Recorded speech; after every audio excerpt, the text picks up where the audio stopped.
같이 기도하시겠습니다. 자비하신 아버지 하나님, 감사를 드립니다. 오늘이라는 귀한 시간도 저희에게 허락해 주시고 또 주님의 은혜 가운데 하루를 살아가게 하신 감사드립니다. 비록 어려운 때를 살아가고 있지만 우리 주 예수 그리스도의 그 보혈의 귀한 사랑을 또 깨닫고 믿음으로 구원을 얻어서 영생의 소망을 가지고 살아가게 하심 감사드립니다. 주님의 그 크신 사랑을 더 깊이 알아갈 수 있도록 주님의 말씀 가운데 또 몸된 교회를 통해서 더욱 알려주시기를 간절히 기도드립니다. 그리하여 주님의 뜻 가운데 더욱 순종하며 주님 앞에 섰을 때 잘하였다 칭찬받는 우리 모두가 될 수 있도록 도와주시옵소서. 특별히 주님의 사랑을 알지 못하는 많은 이뤄진 영혼들에게 주님의 말씀을, 복음을 힘있게 전할 수 있도록 도와주시옵소서. 특별히 이번 한 주간에 진행되는 모든 집회 가운데 함께 해주시고 또 서울중앙교회 중집회 가운데 새롭게 말씀을 듣는 영혼들 그 마음문을 여시고 주님의 말씀이 온전히 마음밭에 심겨져서 깨닫고 구원함을 얻을 수 있도록 도와주시옵소서. 각 사람의 심령을 아시는 주님께서 또 필요한 말씀과 합당한 은혜로 허락해 주시기를 간절히 기도드립니다. 마치는 그 시간까지 주 성령님께서 인도해 주시기를 간절히 바라오며 우리 주 예수님의 이름으로 감사하며 기도드렸습니다. 아멘. 말씀 스가랴서 3장 1절로 5절입니다.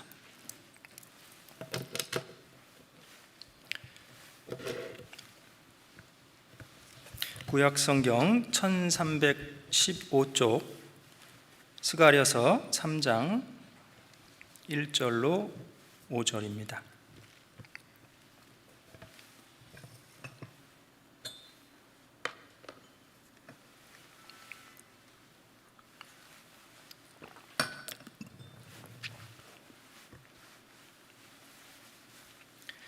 찾으셨으면 같이 읽겠습니다. 대제사장 여호수아는 여호와의 사자 앞에 섰고 사단은 그의 우편에 서서 그를 대적하는 것을 여호와께서 내게 보이시니라. 여호와께서 사단에게 이르시되 사단아, 여호와가 너를 책망하노라. 예루살렘을 택한 여호와가 너를 책망하노라. 이는 불에서 꺼낸 그슬린 나무가 아니냐 하실 때에 여호수아가 더러운 옷을 입고 천사 앞에 섰는지라. 여호와께서 자기 앞에 선 자들에게 명하사 그 더러운 옷을 벗기라 하시고 또 여호수아에게 이르시되 내가 네 죄를 제하여 버렸으니 네게 아름다운 옷을 입히리라 하시기로 내가 말하되 정한간을 그 머리에 씌우소서 하매 곧 정한간을 그 머리에 씌우며 옷을 입히고 여호와의 사자는 곁에 섰더라. 됐습니다. 안녕하세요. 오늘 불에서 꺼낸 거슬린 나무가 아니냐라는 말씀의 제목을 가지고 같이 상고해 보겠습니다. 우선 스가랴서의 배경을 좀 이해할 필요가 있는데요. 스가랴서는 그 1장 1절에 보면 다리오 왕 2년 8월이다 기록된 연도가 기원전 약 520년경으로 지금 여겨집니다. 그때는 언제냐면 기원전 586년에 남유다가 바벨론에 의해서 이제 예루살렘이 침공을 받고 또 성전이 회파됩니다. 그리고 1차 포로 기한 때 이제 기원전 536년에 돌아오게 되지요.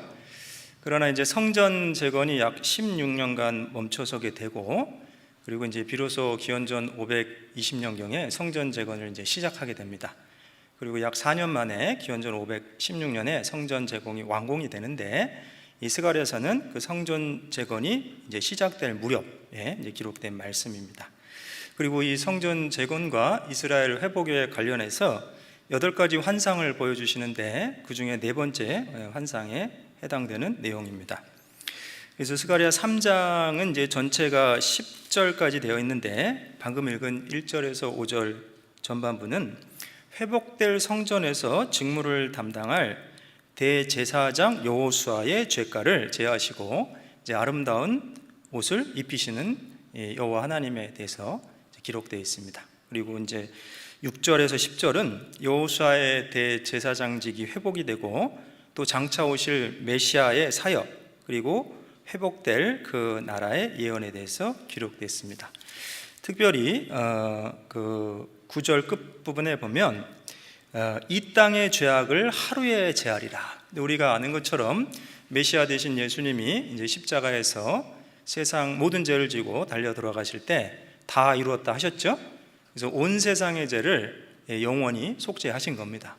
그래서 사실은 구약 성경에 예수님이 하실 사역이 여러 군데서 예언되어 있고 이 스가랴 3장도 그 중에 하나라 할 수 있습니다.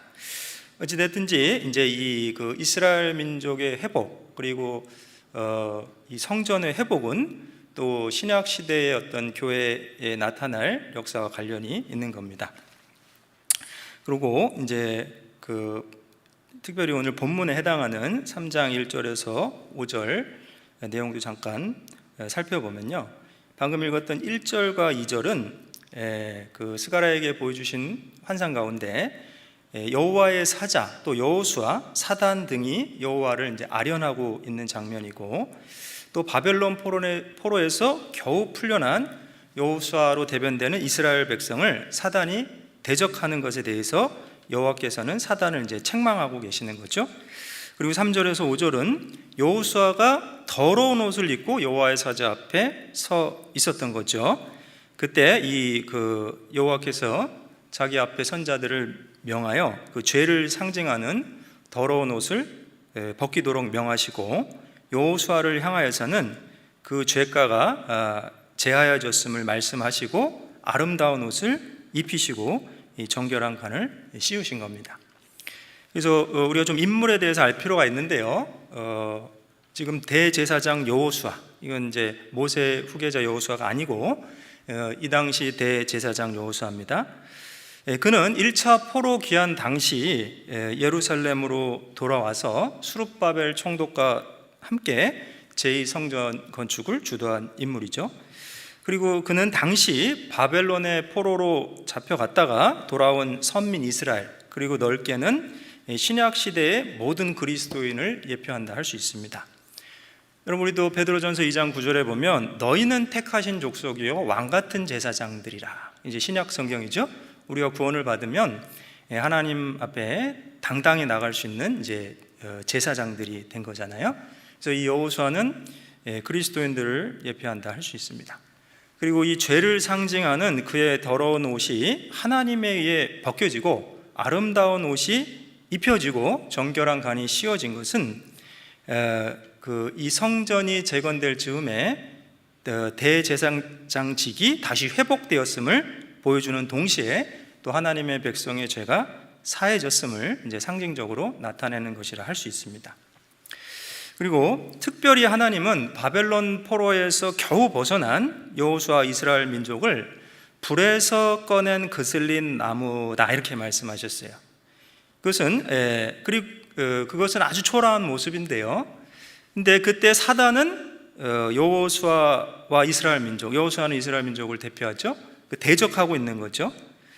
그때 하나님께서는 오히려 사단을 책망하시는 겁니다. 그러면서 이는 불에서 꺼낸 그슬린 나무가 아니냐. 그것은 비록 초라한 모습이지만 그 여호수아를 격려하고 위로하고 계신 모습이죠. 그래서 이를 통해서 우리가 또 알 수 있는 중요한 내용은 하나님께서 구원하시고 의롭다 하신 자를 사단이 참소하거나 그 자격에 이의를 제기할 수 없다는 것을 알게 됩니다. 그래서 신약시대에 구원받은 그리스도인들도요, 하나님의 백성은 징계는 있을지라도 결코 멸망의 정죄에 이르지 않는다는 것을 우리는 말씀을 통해 잘 알고 있습니다. 예수님 말씀에 요한복음 5장 24절에 내 말을 듣고 또 나 보내신 이를 믿는 자는 영생을 얻었고 심판에 이르지 아니하나니 사망에서 생명으로 옮겼느니라. 그래서 그 심판이 나나주에 보면 정죄라고 되어 있거든요. 그래서 그런 내용을 또 우리가 이 본문을 통해서 좀 교훈을 얻을 수 있습니다. 그리고 또 한 가지는 이 주님께서 우리를 구원하신 목적이 우리를 격려하고 바로 세우셔서 신앙의 바른 길을 걷게 하시려는 것임을 이제 알 수 있습니다. 그래서 사단은 끊임없이 참소하고 하나님의 백성들을, 그리고 하나님은 그 하나님의 백성을 위로하고 격려하셔서 바로 세워주시려고 하는 거죠. 여러분, 지금 코로나가 장기화되고 있어서 많은 사람들이 우울증을 앓고 있다, 그래서 우울감을 느끼는 사람들이 증가하고 있다는 그 신문 기사를 본 적이 있습니다.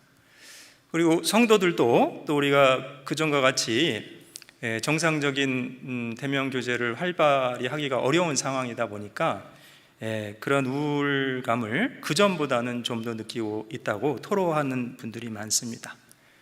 그래서 신앙생활을 하는데 우리가 어려움 중에 하나는 정신적 고통이라 할 수 있습니다. 근데 많은 정신적 고통이 자책감이나 배척감으로 인해서 오는 경우가 많지요. 그래서 나는 자격이 안 된다. 그래서 자존감이 상실되고 그래서 적극적인 신앙생활을 하기 어려운 경우가 많습니다. 때로는 그 자책감이 우리 인생의 족쇄가 돼서 앞으로 힘있게 달려나가야 될 신앙의 경주를 방해하는 경우도 많은 겁니다. 그래서 때로는 그런 생각을 하게 될 수도 있어요. 내 인생에서 타임머신을 타고 돌아가서 되돌리고 싶은 시간이 있다. 그만큼 이제 내가 왜 그때 그런 실수를 했을까?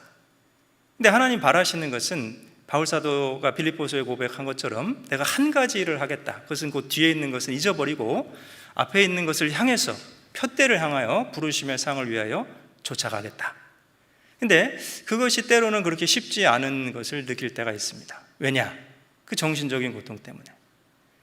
그러나 그때도 하나님은 사실 우리를 위로하시는 겁니다. 사단은 책망하죠. 네가 이런 자격으로 하나님을 섬길 수 있겠느냐?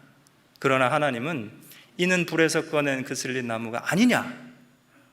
예루살렘을 택한 여호와가 사단아 너를 책망하노라.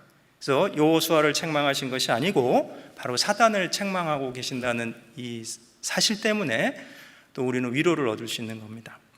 그래서 본문에서는 참소하는 사단과 긍휼히 여기시고 위로하시는 하나님이 대조되고 있습니다. 여러분, 사단은 원래 말 뜻 자체가 대적자입니다. 성도를 대적하는 존재죠. 그래서 베드로전서 5장 8절에 보면 근신하라 깨어라 너희 대적 마귀가 우는 사자같이 두루다니며 삼킬 자를 찾나니. 그래서 이 너희 대적, 성도의 대적이잖아요. 그리고 요한계시록 12장 10절에 보면 우리 형제들을 참소하던 자, 곧 우리 하나님 앞에서 밤낮 참소하던 자, 사단 마귀죠. 그러나 하나님은 어떤 분이십니까? 하나님은 속죄하시고 위로하시는 분입니다. 야고보서 5장 11절에도 주는 가장 자비하시고 긍휼히 여기시는 하나님이시다. 그리고 시편 147편 3절에 상심한 자를 고치시며 저희 상처를 싸매시는도다.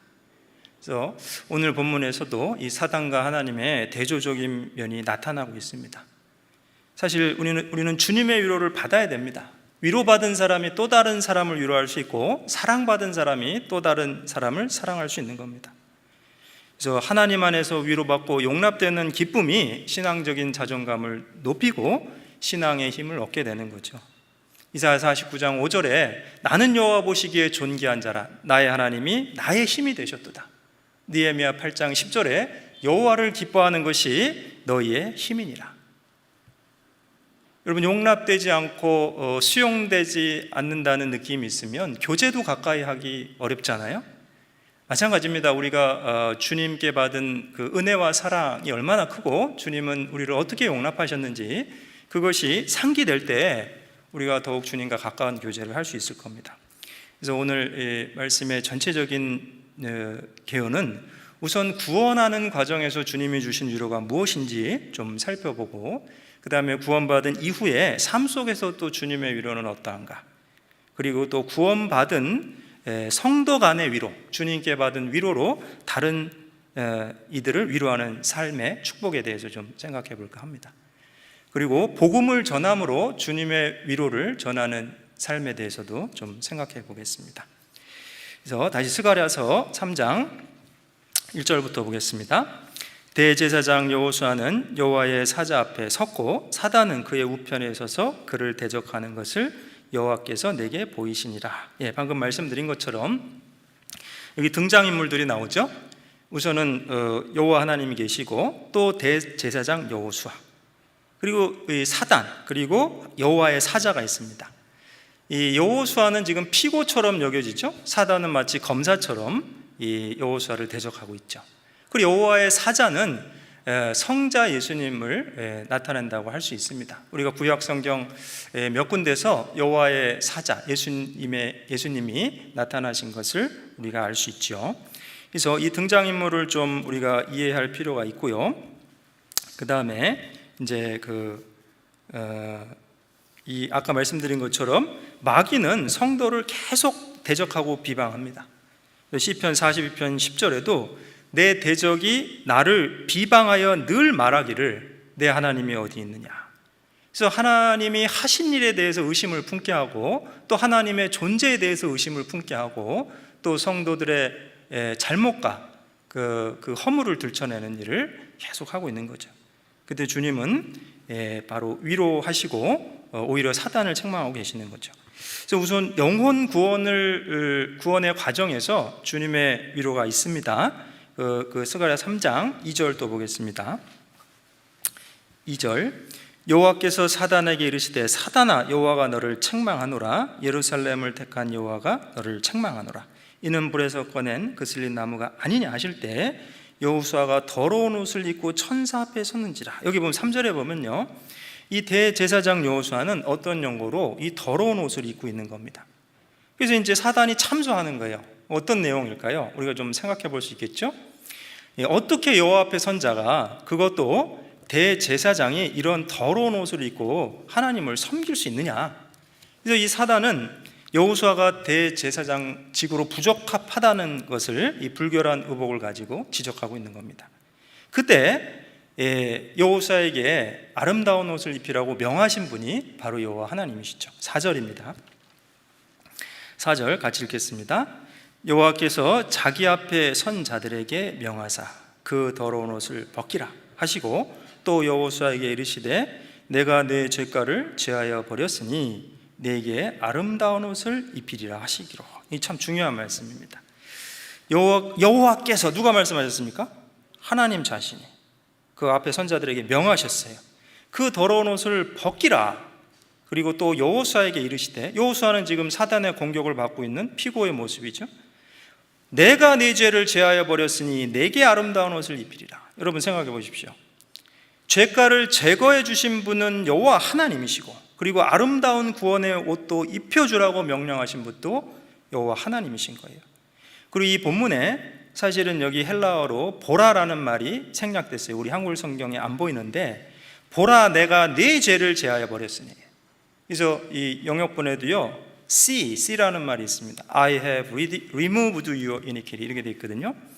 우리가 이 보라라는 말을 들으면 이 신약 성경에 떠오르는 말씀이 있죠. 우리가 복음에 관련해서 요한복음 1장 29절 보라 세상 죄를 지고 가는 하나님의 어린 양이로다. 우리는 그 하나님이 하신 일을 우선 잘 보아야 위로를 받을 수 있습니다. 우리 자신을 보는 것이 아니고 하나님이 하신 일, 그 은혜를 봐야지만 위로를 받을 수 있는 거죠. 그래서 마태복음 13장 13절에도 이 거짓 종교가들, 예수님 당시에 바리새인과 서기관들, 예수님을 보았지만 깨닫지 못합니다. 그래서 저희가 보아도 보지 못하며 들어도 듣지 못하며 깨닫지 못합니다. 왜요? 봐야 될 것을 보는 것이 아니고 그저 율법의 형식, 손을 씻지 않고 음식을 먹는다, 죄인들과 함께하고 있다, 그런 형식적인 것만 보니까 그 예수님이 왜 오셨는지, 구세주가 무슨 일을 하러 오셨는지 진정 중요한 것을 보지 못하고 있는 겁니다. 지금도 마찬가지죠. 교회를 아무리 오래 다니고 기독교인으로 오래 생활한다 할지라도 성경에서 정말 예수님이 우리 영혼을 위해 해주신 가장 중요한 것을 보지 못한다면 형식적인 종교인에 지나지 않을 겁니다. 구원과는 거리가 멀죠. 영혼의 참된 위로와는 거리가 멀 겁니다. 보라 세상 죄를 지고 가는 하나님의 어린 양이로다. 여러분 그 말씀으로 얼마나 많은 사람들이 구원의 확신을 얻고 있습니까? 내 죄도 지셨네. 나의 죄, 너희의 죄, 우리의 죄, 세상 모든 죄 안에 내 죄가 들어갔고 그 죄를 지고 가시는 분이 예수님인 걸 보라는 거죠. 그래서 세례 요한은 그것을 증거하고 있는 거잖아요. 그래서 이 말씀에도 보라 내가 내 죄를 제하여 버렸으니 내게 아름다운 옷을 입히리라. 그래서 죄가를 제거해 주신 분은 여호와 하나님이시고 아름다운 옷을 입혀주라고 명령하신 분도 여호와 하나님이신 거죠. 그래서 이사야 61장 10절에 내가 여호와로 인하여 크게 기뻐하며 내 영혼이 나의 하나님으로 인하여 즐거워하리니 이는 그가 구원의 옷으로 내게 입히시며 의의 겉옷으로 내게 더하심이 신랑이 사모를 쓰며 신부가 보물로 단정한 같게 하셨습니다. 여러분, 그 구원의 옷을 누가 입혀주셨습니까? 바로 하나님 자신이 내게 입혀주신 겁니다. 여러분, 우리가 구원받을 때 무슨 선한 일을 해서 구원받았습니까? 아니죠. 에베소 2장 8절에 있는 대로 그 은혜를 인하여 믿음으로 말미암아 구원을 얻었나니 이것이 너희에게서 난 것이 아니요 하나님의 선물이라. 행위에서 난 것이 아니니 이는 누구든지 자랑치 못하게 하려 함이니라. 여러분, 창세기 에덴 동산에서 아담과 하와가 범죄하고 가죽옷으로 부끄러움을 가려보려 했지요. 그러나 불가능했습니다. 그때 하나님이 가죽옷을 지어서 직접 입혀주신 겁니다. 그것은 아담과 하와가 한 것이 아니죠. 마찬가지입니다. 지금도 우리가 영혼의 참된 위로를 받을 수 있는 복음은 하나님께서 하신 일을 봐야 되죠. 구세주 예수님이 이 땅에 오셔서 우리를 위해서 하신 일을 봐야 됩니다. 그리고 이 말씀에 또 순서에 대해서도 우리가 주목해 볼 필요가 있죠. 무엇이 먼저입니까? 죄가를 제하여 버린 게 먼저입니까? 아름다운 옷을 입혀주신 게 먼저입니까? 저는 어려운 질문은 절대 하지 않습니다. 그 성경에 답이 다 있습니다. 내 죄가를 제하여 버렸으니 내게 아름다운 옷을 입히리라. 그래요. 여러분, 그럼 이렇게 생각해 보세요. 오늘 하루 종일 일하고 와서 집에 돌아왔습니다. 그리고 새 옷을 갈아입어요. 잠옷을 갈아입는데 뭘 먼저 하십니까? 샤워를 먼저 하십니까? 옷을 먼저 갈아입습니까? 두말하면 잔소리죠? 순서가 중요한 겁니다. 내 죄가를 제하여 버렸으니 내게 아름다운 옷을 입히리라. 여러분, 이 말씀 볼 때 또 순서에 대해서 떠오르는 이사야서 말씀이 있죠? 몇 장입니까? 이사야 44장 22절. 잘 아시죠? 내가 내 허물을 빽빽한 구름에 사라진 같이 내 죄를 안개에 사라진 같이 도말하였으니 너는 내게로 돌아오라. 내가 너를 구속하였음이니라. 무엇이 먼저입니까? 돌아오면 구속해 주시겠다 하신 거예요? 아니면 다 도말했으니까 돌아오라 하시는 겁니까? 저는 초등학생도 대답할 수 있는 질문을 하고 있습니다. 오픈 테스트예요. 성경에 답이 다 있죠? 그래서 도말하였으니 돌아오라고 하시는 겁니다. 그래서 우리가 이렇게 말씀을 자세히 배워보면요, 구약 성경 여러 곳에서 복음으로 우리를 위로하시는 하나님의 자비하심에 대해서 볼 수 있는 겁니다. 그리고 죄가를 제하여 버렸다는 이 말은 히브리 원어로 아바르라 그러는데 한 지역에서 다른 지역으로 옮기는 행위, 건너가는 행위입니다. 그래서 창세기 31장 21절에 보면 그 야곱이 라반의 집에서 도망할 때 이제 밧단 아람에서 길르앗산을 향해 가는데 강을 건너 길르앗산을 향하여 도망한지라. 이 건넌다는 말이 같은 원어로 되어 있습니다. 그래서 지금 내 죄가를 제하여 버렸다는 말은 완전히 옮기셨다는 거예요. 마치 시편 103편 12절 이하에 보면 동이 서에서 먼 것 같이 우리의 죄가를 우리에게서 멀리 옮기셨으며. 여러분, 동과 서는 만날 수 있습니까? 아니죠. 완전히 다른 곳으로 옮기셨다는 거예요. 우리의 죄가를. 왜 그렇게 하셨느냐? 그 13절에 보면 아비가 자식을 불쌍히 여긴 같이 여호와께서 자기를 경외하는 자를 불쌍히 여기시나니 이는 저가 우리의 체질을 아시며 우리가 진토임을 기억하십니다.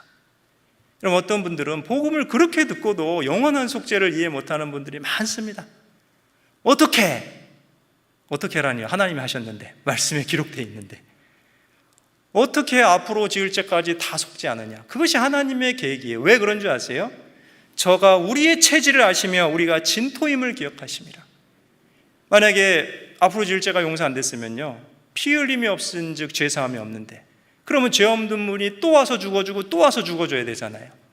문제가 있는 겁니다. 그렇게 안 하시려고 단번에 영원한 속죄를 이루셨다고 히브리서 9장, 히브리서 10장에 반복적으로 말씀하고 계시는 거예요. 마치 우리의 죄가를 옮기시는 것을 어떻게 하셨냐? 동이 서에서 먼 것처럼 완전히 옮겨주신 겁니다. 그래서 이 말씀에서도 내가 네 죄가를 제하여 버렸으니 완전히 제해 버리신 거죠. 그리고 아름다운 옷을 입혀주신 겁니다. 그리고 그렇게 하신 그럼 이유가 뭐냐? 구원하심의 이유는 바로 긍휼입니다. 조금 전에 말씀드렸던 시편 103편 13절에도 아비가 자식을 불쌍히 여긴 같이. 긍휼의 뜻은 무엇입니까? 불쌍히 여기는 거죠. 여러분, 인간은 의인이 없잖아요. 하나님 앞에 의인은 없나니 하나도 없어요. 그럼 모두가 죄인인데 이 죄 문제를 어떻게 해결할 겁니까? 그러니까 하나님께서 죄 없는 분을 보내주신 거예요. 왜? 우리를 불쌍히 여기셨잖아요. 그래서 이 불쌍히 여기셨다는 표현이 바로 본문의 2절에 이는 불에서 꺼낸 그슬린 나무가 아니냐 이렇게 표현하시는 거예요. 그래서 이 불에서 꺼낸 그슬린 나무는요, 불타는 나무 조각이죠. 마치 타는 아궁이에서 꺼낸 불 붙는 나뭇가지 같은 겁니다. 거의 다 타버리고 조금 남아있는 그 초라한 모습이죠. 그래서 비슷한 표현이 이사야 7장 4절에 하나님께서 이사야 선지자에게 얘기합니다. 아하스에게 말해라. 아라방 르신가 르말리아의 아들 베가는 심히 노할지라도 연기 나는 두 부직갱이다. 그 연기 나는 두 부직갱이가 바로 이 불타는 나무 조각인 거죠. 그리고 아모스 4장 11절에 너희가 불 붙는 가운데서 빼낸 나무 조각같이 되었다. 그것은 재앙으로 인해서 이스라엘의 성읍들이 무너진 모습을 그렇게 말씀하신 거예요. 아주 비참하고 초라한 모습. 그러나 완전히 없어진 건 아니죠. 그것이 바로 불에서 꺼낸 그슬린 나무입니다. 흉측하게 일그러져 있고 연기가 나며 싹을 틔울 수도 없고 열매를 맺을 수도 없는 모습이죠. 그러나 완전히 숯이나 재로 변한 상태는 아닙니다. 그것은 바로 스가랴 당시에 이스라엘 민족의 모습이고 또 예루살렘 상태고, 왜요? 지금 성전이 없잖아요. 완전히 회파됐습니다. 아직 재건되지 않은 상태입니다. 그리고 대제사장 여호수아의 모습이 그러한 겁니다. 그래서 사단이 여호수아를 정죄할 때 하나님은 측은히 여기시면서 말씀하시는 거예요. 이는 이제 바벨론 포로에서 막 돌아온 모습이다. 내 언약을 기억해서 그들을 불러냈다. 이는 불에서 꺼낸 그슬린 나무가 아니냐. 그것은 내 계획 가운데 있는 거고 나의 말씀에 언약을 이루기 위해서 한 것인데 사단 네가 어떻게 이를 정죄하느냐. 그렇게 책망하고 계시는 거예요. 그래서 여호수아의 사실 조부 스라야도요 바벨론의 포로로 잡혀갔죠. 그 다음에 부친 여호사닥도 바벨론의 포로로 잡혀갔습니다. 그리고 여호수아 자신도 바벨론에서 포로로 출생합니다. 모태포로예요. 모태포로. 모태신자가 아니고. 그래서 돌아왔는데 대제사장의 신분이 있는데 이 성전이 없어요 지금. 그러니 얼마나 초라한 모습입니까? 근데 그 초라한 모습에 여호수아를 향해서 하나님은 위로해 주고 계시는 거예요. 오히려 사단을 책망하시는 겁니다. 그리고 이 더러운 옷을 입은 여호수아, 이스라엘 민족을 불 속에 집어넣어 태워지지 않은 나무에 비유한 거죠. 여러분, 나무는 불 속에 계속 있으면 어떻게 될까요? 저는 어려운 줄만 안다 그랬죠? 계속 있으면 다 타버리는 겁니다. 하지만 바로 꺼낸 거잖아요. 불에서 꺼낸 그슬린 나무. 이것은 마치 역사 가운데, 이스라엘 역사 가운데 바벨론 포로 생활을 하던 이스라엘 백성을 하나님이 다시 끌어내서 세워주시는 것을 말씀하시는 거예요. 만약에 이 여호수아와 이 백성들이요 바벨론 포로 상태에 계속 있었다면 어땠어요? 불에 타버려 저가 될 수도 있었겠죠.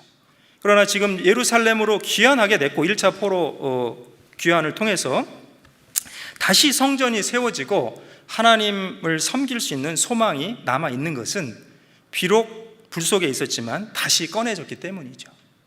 그래서 어때요? 우리가 이제 이 뒤에 이야기를 알지 않습니까? 그 스룹바벨 총독에 의해서 2차 성전이 재건되고 다시 그 하나님의 제사가 이제 회복이 됩니다. 그 회복의 소망이 있는 이유가 뭡니까? 하나님이 꺼내내셨기 때문이에요. 여러분, 우리도 그렇습니다. 우리도 구원받기 이전에 본질상 진노의 자녀였고 약속에 대해서는 외인이요 세상에 대해서 소망도 없고 하나님도 없던 자였죠. 그리고 우리도 전에는 어리석은 자요 순종치 아니한 자요 속은 자요 각색 정욕과 행락의 종노릇한 자였지 않습니까? 디도서 3장에 그리 말씀하고 있습니다. 그러나 긍휼에 풍성하신 그 하나님의 큰 사랑을 인하여 우리가 구원을 얻은 거죠. 그 사랑과 은혜로. 그것이 에베소 2장의 말씀이잖아요. 그리고 이 불에서 꺼낸 그슬린 나무는 우리가 생각나는 게 있어요. 그 나무가 막 연기가 납니다. 여러분, 그 연기가 어때요? 맡기 좋습니까? 아니요, 고약한 냄새가 납니다. 코를 자극하죠. 이건 마치 꺼져가는 심지를 연상합니다. 그래서 예수님께서 오셨을 때 마태복음 12장 20절에 보면 나는 상한 갈대를 꺾지 아니하며 꺼져갈 심지를 끄지 아니하기를 심판하여 이길 때까지 하리라. 그 이사야 42장 1절의 예언을 성취하셨잖아요. 그러면서 그대로 인용하시는 겁니다. 나의 종을 보라. 나의 붙드는 나의 종, 내 마음에 기뻐하는 택한 종을 보라. 그래서 하나님이 택하신 종 메시아가 하시는 일이 뭡니까? 상한 갈대도 꺾지 아니하시고 꺼져가는 심지도 끄지 아니하시는 거죠. 이 꺼져가는 심지는 나나주에 보면 연기 나는 3대, 영어로 스모킹 플렉스, 그거는 마치 초에 그 헝겊 같은 게 있는데 그것이 이제 불에 타다가 꺼졌어요. 그럼 연기가 납니다. 어때요? 고약한 연기가 나는 거죠. 근데 그런 연기 나는 3대도 아주 꺼버리시지 않겠다는 거예요. 그것은 긍휼히 여기시는 바로 하나님의 마음이고 또 죄인을 구원하시는 예수님의 속성과 하신 일을 보여주고 있는 거죠. 그리고 또 이 구원하심의 이유는 뭡니까? 언약에 신실하신 거죠. 지금 오늘 스가랴 3장에 있습니다. 여기 다시 한번 볼게요. 스가랴 3장 2절입니다. 2절. 네, 같이 읽겠습니다. 여호와께서 사단에게 이르시되 사단아 여호와가 너를 책망하노라. 예루살렘을 택한 여호와가 너를 책망하노라. 이는 불에서 꺼낸 그슬린 나무가 아니냐 하실 때, 그래서 사단을 책망하시는 이유 중에 하나가 예루살렘을 택한 여호와라는 거예요. 이 예루살렘은 시온을 나타내죠. 그리고 이스라엘을 상징합니다. 여호와 하나님은 이스라엘을 종소리하던 애굽에서 해방하시고 또 하나님의 백성으로 삼으셔서 그들과 함께 거하시고 교제하시고자 이 예루살렘 시온을 택하시고 또 그곳에 성전을 두신 것이죠. 근데 지금 기원전 586년에 바벨론의 침입 이후로 예루살렘의 성전이 회파됐습니다. 하지만 이제 바벨론 포로 후에 예루살렘 성전은 재건될 계획이 갖게 됐고, 그리고 기원전 516년에 재건이 되잖아요. 그러니까 이 말씀의 아까 배경을 제가 일부러 말씀드린 것은 우리가 이런 배경을 알아야 좀 더 이해가 될 겁니다. 기원전 약 520년 그 성전 재건이 시작될 무렵에 이 환상을 스가랴에게 보여주신 거죠. 그 얘기는 무슨 얘기냐? 비록 이 예루살렘이 초라해졌고 성전이 회파됐지만 하나님의 언약 안에서 다시 회복될 것이고 여전히 하나님의 임재의 장소로 그 고귀한 사명을 수행하게 될 것이다 라는 것을 말씀하고 계시는 거죠. 그래서 사단에게 예루살렘을 택한 여호와가 너를 책망하노라. 그래서 그런 점에서 이 예루살렘 성전을 재건하고 구속사의 주역으로 다시 서게 될 이스라엘 전체를 대표하는 여호수아를 고소하는 그것은 하나님의 뜻을 정면으로 도전하는 것이기 때문에 이제 사단을 책망하고 계시는 겁니다. 그리고 우리가 또 생각해 봐야 될 게 있어요. 하나님이 예루살렘, 이스라엘을 택하신 것은 다른 이방 나라들에 비해서 탁월하거나 아니면 좋은 조건이 있어서가 아닙니다. 그것은 다만 하나님이 언약하셨기 때문이죠. 그리고 하나님의 성전을 그 예루살렘에 두시고 이 이스라엘 민족을 이방 나라와 구분이 돼서 하나님을 섬기는 백성으로 삼으신 거예요.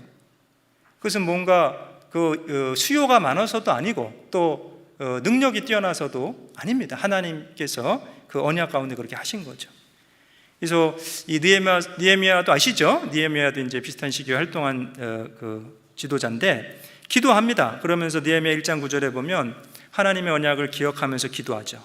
너희 쫓긴 자가 하늘 끝에 있을지라도 내가 거기서부터 모아 내 이름을 두려고 택한 곳에 돌아오게 하리라 하신 말씀을 기억하옵소서. 이제 그 언약들이 레위기 26장 이하에 보면 쭉 나오죠. 너희가 이방 민족 중에 흩어져 있을지라도 너희 조상 아브라함과 이삭과 야곱과 맺은 언약을 내가 기억해서 너희를 다시 돌아오게 하리라. 근데 이 느헤미야도 그것을 기억했고 그래서 그 언약을 가지고 기도하는 겁니다. 그리고 하나님은 느헤미야의 기도처럼 이 시온을 잊지 않으신 거죠. 자, 이사야 49장 보겠습니다. 이사야 49장 14절. 이사야 49장 14절로 16절입니다.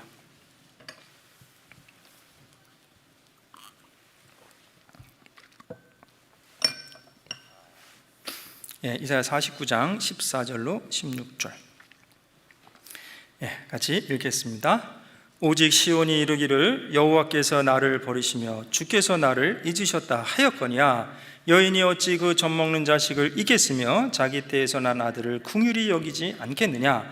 그들은 혹시 잊을지라도 나는 너를 잊지 아니할 것이라. 내가 너를 내 손바닥에 새겼고 너의 성벽이 항상 내 앞에 있나니. 그렇죠. 시온 말씀드렸죠. 이 시온, 예루살렘, 이스라엘. 이 시온이 이르기를 주께서 나를 잊으셨다. 근데 주님 뭐라 말씀하십니까? 하나님께서는 15절에 여인이 어찌 그 젖먹는 자식을 잊겠으며 자기 태에서 난 아들을 긍휼히 여기지 않겠느냐. 그들은 혹시 잊을지라도 나는 너를 잊지 아니할 것이라. 그것은 언약을 기억하신다는 겁니다. 그래서 이 예루살렘을 회복하시고 또 성전을 재건케 하시는 거죠. 그래서 이 스가랴서 오늘 이 본문 가운데서도요, 그 위로의 말씀이 바로 그겁니다. 하나님의 언약을 기억하시고 회복하신다는 거. 스가랴 1장 보겠습니다. 스가랴 1장 12절. 스가랴 1장 12절 13절 읽겠습니다. 여호와의 사자가 응하여 가로되 만군의 여호와여, 여호와께서 언제까지 예루살렘과 유다 성읍들을 긍휼히 여기지 아니하시려나이까. 이를 노하신 지 70년이 되었나이다 하매 여호와께서 내게 말하는 천사에게 선한 말씀, 위로하는 말씀으로 대답하시더라. 그래서 이 그 선한 말씀이 뭡니까? 지금 이 스가랴 선지자 입장에서는요, 아직 회복이 안 됐기 때문에 궁금한 거죠. 근데 여러분 어때요? 그 예루살렘 성전이 기원전 586년에 회파되고 516년에 재건됐습니다. 그러니까 딱 70년 만에 정말 성전이 재건됐어요. 하나님이 긍휼히 여기셨고 그 언약을 잊지 않으신 거죠. 그래서 이 선한 말씀, 위로하는 말씀이 뭐였냐? 언약대로 회복하실 거라고 지금 얘기하시는 겁니다. 그래서 그 뒤에 16절, 17절. 그러므로 여호와가 이처럼 말하노라. 내가 긍휼히 여김으로 예루살렘에 돌아왔은즉 내 집이 그 가운데 건축되리니 예루살렘 위에 먹줄이 치어지리라. 나 만군의 여호와의 말이니라 하셨다 하라. 다시 외쳐 이르기를 만군의 여호와의 말씀에 나의 성읍들이 넘치도록 다시 풍부할 것이라. 여호와가 다시 시온을 안위하며 다시 예루살렘을 택하리라 하셨다라. 그래, 여기 보시면 회복의 이유 뭡니까? 첫 번째 긍휼이죠. 16절에 내가 긍휼히 여김으로. 두 번째는 어떻게 해요? 말씀을 기억하신 겁니다. 그래서 다시 우리가 좀 생각해 볼 필요가 있습니다. 우리를 구원하신 그 원리도 같죠. 긍휼, 그것이 뭡니까? 은혜고 자비죠.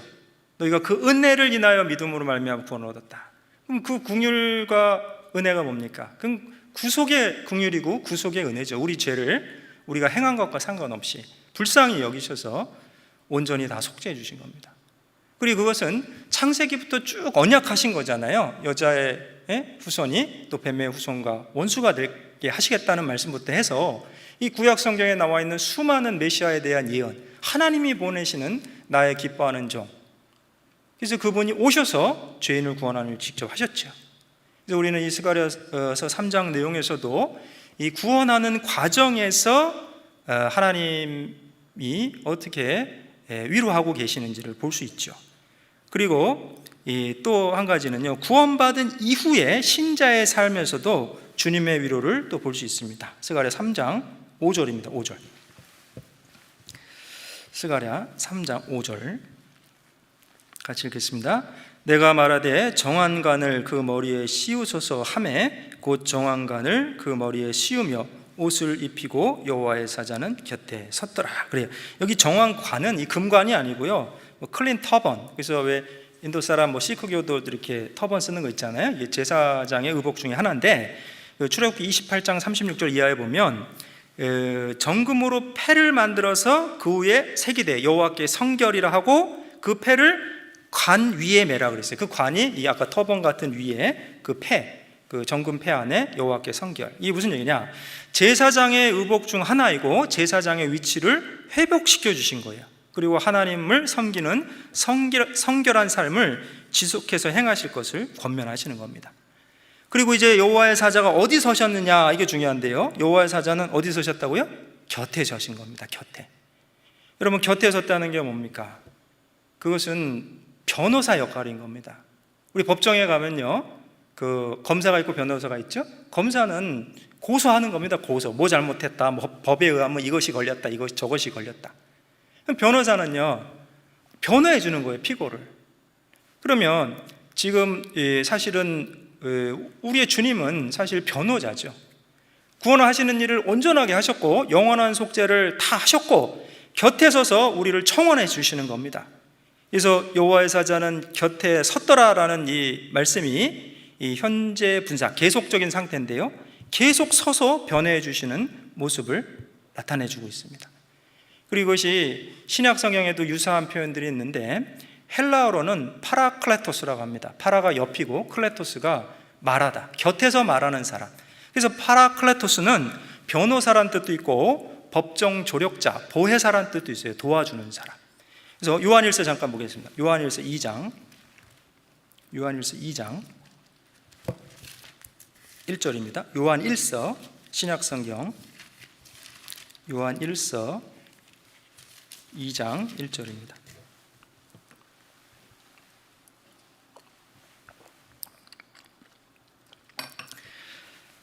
요한일서 2장 1절 찾으셨으면 같이 읽겠습니다. 나의 자녀들아, 내가 이것을 너희에게 쓰면 너희로 죄를 범치 않게 하려 함이라. 만일 누가 죄를 범하면 아버지 앞에서 우리에게 대언자가 있으니 곧 의로우신 예수 그리스도시라. 이 요한일서는 구원받은 그리스도인에게 보낸 서신서입니다. 그래서 교제에 대한 것을 주로 핵심적으로 말씀하고 계시는 거죠. 그래서 요한일서 1장 3절에 보면 우리가 보고 들은 바를 너희에게도 전함은 너희로 우리와 사귐이 있게 하려 함이라. 우리는 누굽니까? 사도들이죠. 너희는 누굽니까? 이 편지 받는 사람들이죠. 그럼 누가 사귈 수 있어요? 믿음이 같은 사람이 사귈 수 있습니까? 다른 사람이 사귈 수 있습니까? 사도들과 같은 믿음을 가진 성도들에게 보내는 편지입니다. 그래서 구원받은 성도들은 합당한 교제를 해야 되고, 그것이 우리의 사귐은 영적인 사귐이고 아버지와 그의 아들 예수 그리스도와 함께합니다. 그리고 이 교제가 온전해질 때 기쁨이 충만해지는 겁니다. 그래서 요한일서 1장 4절에 우리가 이것을 쓰면 우리의 기쁨이 충만하게 하렵니다. 이 서신서의 목적이 나타나 있죠. 그래서 이 서신서는 교제에 관련된 말씀이 줍니다. 근데 이제 교제가 구원을 받고 사실 죄성이 있기 때문에 이제 죄를 범할 가능성이 있죠. 물론 이제 죄를 범치 않도록 해야겠지만, 그러면 어떻게 되느냐? 그럼 심판받고 지옥 가느냐? 그게 아니라는 거예요. 그래서 요한일서 2장 1절에 자녀들아, 내가 이것을 너에게 쓰면 너희로 죄를 범치 않게 하려 함이라. 그래서 이 사실은 어때요, 여러분? 우리의 영혼을 구원하는 주님의 온전한 사랑은 우리를 주님을 따라가게 만드는 거죠. 근데 육신의 어떤 죄성 때문에 혹 죄를 범하게 되면 어떻게 되느냐? 그러면 우리 죄를 온전히 용서하신 그 주님께, 이제 하나님 아버지께, 이제 우리는 자녀고 아버지께 자백하는 거예요. 그것은 이제 가족 관계 안에서 또 받게 되는 용서가 있는 겁니다. 어떤 재판장에서 재판관이 피고를 용서하는 그것이 아니고, 그 내용이 바로 요한일서 1장 9절에 나오는 자백이고, 그 다음에 지금 방금 읽은 2장 1절은 만일 누가 죄를 범하면 아버지 앞에서 우리에게 대언자가 있으니 곧 의로우신 예수 그리스도. 이 대언자란 말이 영역본의 어드보킷은 변호사입니다. 그리고 헬라어 원어가 파라클레토스, 옆에서 곁에서 말하는 사람. 그래서 여호와의 사자는 곁에 섰더라. 지금 주님은 살아서 우리를 위해 간구하시는 거예요. 하나님 보십시오. 여기 하나님의 피로, 예수님의 피로 죄사함 받은 형제자매가 있습니다. 비록 육신의 어떤 죄성으로 지금 범죄했지만 이 형제자매를 다시 세워달라고. 그래서 신앙의 회복을 위해 간구하시는 거죠. 이 속죄가 온전히 안 됐기 때문에 간구하는 그런 것이 아니라니까요. 그래서 이 변호사, 우리에게 대언자가 있다, 변호사가 있다는 겁니다. 그리고 아까 말씀드린 것처럼 이 파라클레토스, 옆에서 말하는 사람은 보혜사란 뜻도 있어요. 도와주는 사람. 보혜사는 성령이시죠. 그래서 요한복음 거기 방금 읽은 요한일서 2장 3절에 대언자 이렇게 돼 있고, 나나주에 보면 보혜사라고 돼 있죠. 여러분 나나주가 있는 성경이 있을 겁니다. 보혜사라고 돼 있죠. 그래서 보혜사는 성령을 또 나타내시는데, 요한복음 15장 26절에 보면 내 아버지께로서 너희에게 보내실 성령, 보혜사, 곧 아버지께로서 나오시는 진리의 성령이 오실 때 그가 나를 증거하실 거다. 여러분 어때요? 성령님이 우선 하시는 일이 무엇입니까? 그것은 진리를 증거하시는 거예요. 그래서 우리가 구원받을 때도 진리를 깨닫도록 도와주시고, 또 구원받은 이후에도 또 신앙생활을 하는 가운데 많은 진리를 깨닫도록 도와주시는 분이 성령이시죠.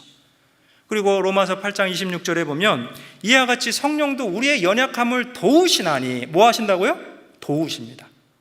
우리가 마땅히 빌 바를 알지 못하나 오직 성령이 말할 수 없는 탄식으로 우리를 위하여 친히 간구하는 자다. 그 간구도 마찬가지인 겁니다.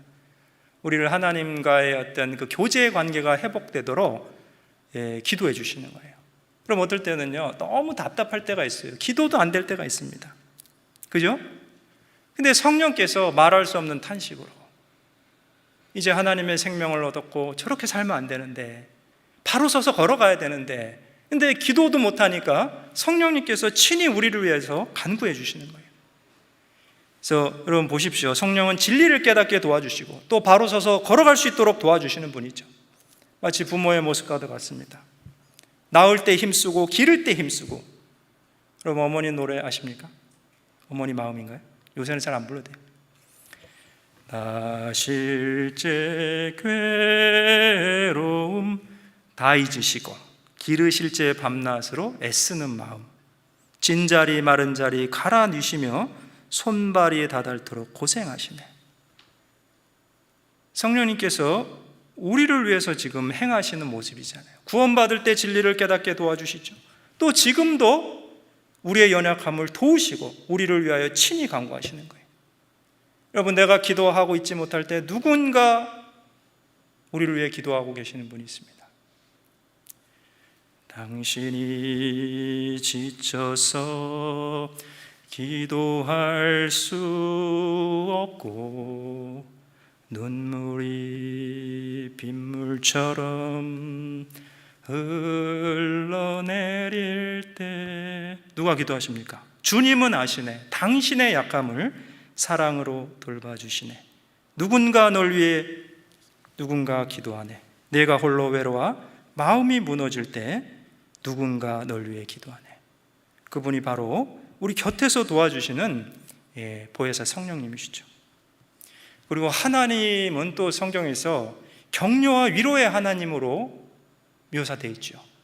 그리고 그 수많은 격려와 위로, 하나님이 어떻게 하나님의 백성을 위로하셨는지가 성경에 기록되어 있는 거고, 또 우리는 그 성경의 내용을 통해서 안위를 얻는 겁니다. 안위.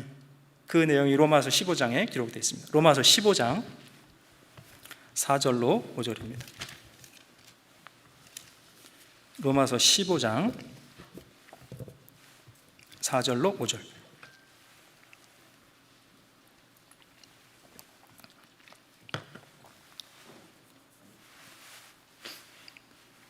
로마서 15장 4절로 5절 같이 읽겠습니다. 무엇이든지 전에 기록한 바는 우리의 교훈을 위하여 기록된 것이니 우리로 하여금 인내로 또는 성경의 안위로 소망을 가지게 함이니라. 이제 인내와 안위의 하나님이 너희로 그리스도 예수를 본받아 서로 뜻이 같게 하여 주사. 자, 하나님을 어떻게 묘사하고 있죠? 5절에는요, 인내와 안위의 하나님. 그럼 우리는 어떻게 이 안위를 얻습니까? 4절에 성경의 안위로 소망을 가지는 거예요. 여러분, 그리고 이 안위와 인내가 연결되어 있잖아요. 위로를 받아야 인내할 수 있는 겁니다. 이 인내의 힘도 내 속에 있는 것이 아니고 주님께서 우리에게 주시는 그 힘으로 진정한 인내를 할 수 있죠.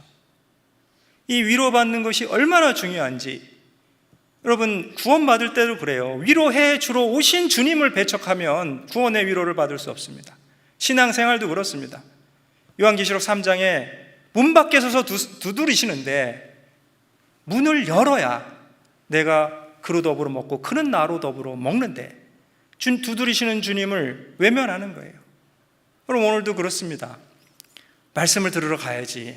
수요일 날은 제한도 없다는데 지금 빈자리가 많습니다. 근데 이제 또 한쪽에서는 육신의 소욕이 얘기하고 있죠. 야, 귀찮아. 집에서 들어도 되잖아. 어차피 뭐 온라인도 다 들려. 죄송합니다. 근데 여러분 본인들이 느끼실 겁니다. 듣는 자세 따라서 깨닫는 게 다릅니다. 그렇죠? 그러니까 어찌됐든지 우리가 주님이 주시는 위로, 주님은 우리를 위로하시려고 말씀으로 교제로 두드리십니다. 우리 마음 문을. 내가 적극적으로 문을 열고 나와서 주님이 받는 위로를 받고 나는 그로 더불어 그는 나로 더불어 먹으리라. 이 신앙의 교제가 되어야 되는데 주님과 더불어 그것이 잘 안 되는 이유는 무엇이냐? 위로해 주러 오신 주님을 거절하는 거예요, 사실은.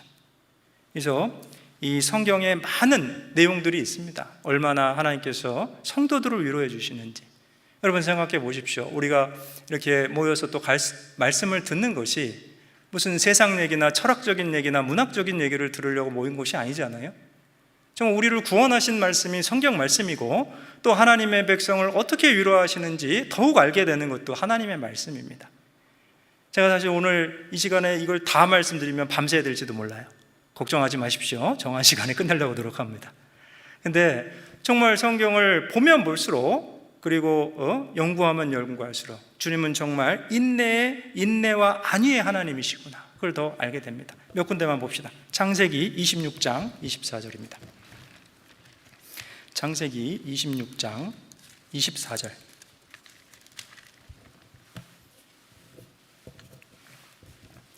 창세기 26장 24절.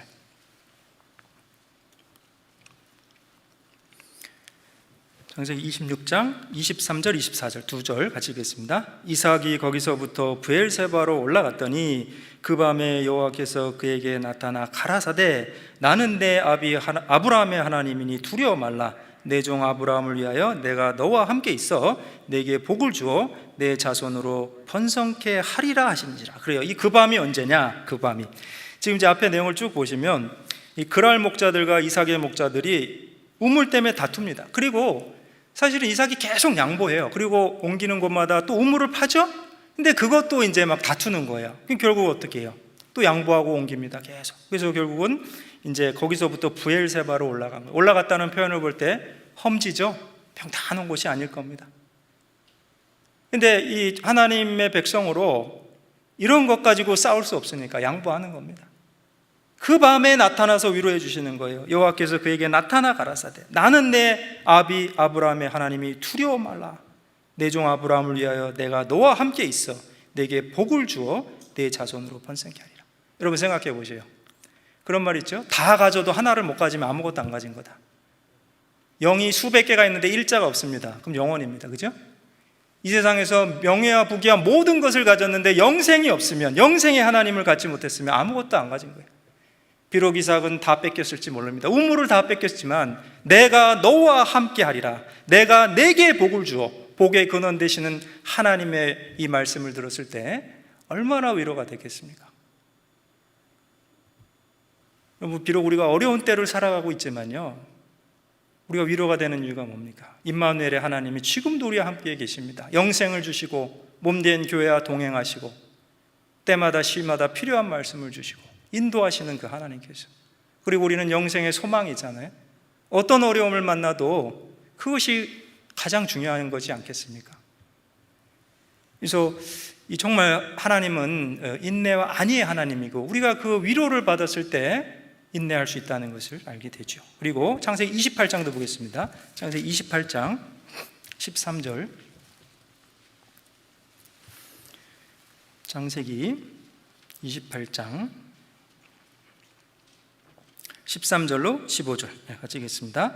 또 본중 여호와께서 그 위에 서서 가라사대 나는 여호와니 너의 조부 아브라함의 하나님이요 이삭의 하나님이라. 너 누운 땅을 내가 너와 내 자손에게 주리니 내 자손이 땅에 티끌같이 되어서 동서남북에 편만할지며 땅의 모든 족속이 너와 내 자손으로 인하여 복을 얻으리라. 내가 너와 함께 있어 내가 어디로 가든지 너를 지키며 너를 이끌어 이 땅으로 돌아오게 할지라. 내가 내게 허락한 것을 다 이루기까지 너를 떠나지 아니하리라 하시네. 여러분 이 말씀도 얼마나 위로가 되겠습니까? 네가 어디로 가든지 내게 허락한 것을 다 이루기까지 너를 떠나지 아니하리라. 그럼 지금 이때가 언제입니까? 야곱이 브엘세바를 떠나서 하란으로 가는 길에 돌베개를 하고 잠을 잘 때예요. 그때 하늘에 사닥다리가 나타났고 그 지금 위에서 하나님이 서서 가라사대. 그래서 지금 얼마나 큰 위로가 되겠어요. 언약을 기억하시고 네가 어디로 가든지 너와 함께 하겠다. 그럼 모세는 어땠습니까? 모세는 비록 이스라엘 민족의 지도자였지만요, 그 출애굽한 이후에 그 백성들이 많은 원망을 들었습니다. 그 섞여 사는 무리의 탐욕 때문에 광야에서 백성이 원망하죠. 그리고 애굽의 음식 왜 수박 뭐죠? 그 5대 음식 있잖아요. 왜 수박 부추, 부파마, 부파 마늘, 그죠? 예, 죄송합니다. 왜 수박 부추 파 마늘. 예? 우리나라 사람들도 좋아하는 겁니다. 제가 이 말씀 볼 때마다 인도에 있었을 때 일이 생각납니다. 저희가 있던 곳은 고온 다습해서 파도 마늘도 배추도 안 납니다. 그 차이나 마켓도 없어서 배추를 너무 먹고 싶어서 뉴델리에 집회 갔다가 그 비행기로 2시간만 걸리는데 짐 속에 요만한 배추를 제가 싣고 왔습니다. 그 당시 거기 차이나마켓에 가니까 있더라고요. 그래서 한국 돈으로 약 8,000원 했는데 그 배추를 가지고 오면서 너무 반가웠습니다. 집에 가면 배추 먹을 수 있다. 죄송합니다. 근데 부추도 그런 적이 있습니다. 부추가 옆에 주에 갔더니 또 팔아요. 그래서 또 비행기에 부추를 싣고 온 적도 있는데, 근데 어찌됐든지 지금 광야에서요 이 애굽의 음식을 그리워했죠, 이스라엘 민족이. 그리고 이 온 백성의 온 가족이 장막문에서 울었어요. 그것이 이제 민수기 11장에 보면 나오잖아요. 그때 모세가요 하나님께 얘기합니다. 주여 어째서 저를 괴롭게 하십니까? 이 모든 백성을 제가 잉태했습니까? 책임이 심히 중하니 나 혼자는 이 모든 백성을 감당할 수 없습니다. 그래서 구하옵나니 나를 은혜를 베푸사 즉시 나를 죽여 나로 이 공고함을 보지 못하게 하옵소서. 너무 힘드니까 그러게까지 기도한 거죠. 그때 하나님이 위로하시죠. 민수기 11장 16절입니다. 민수기 11장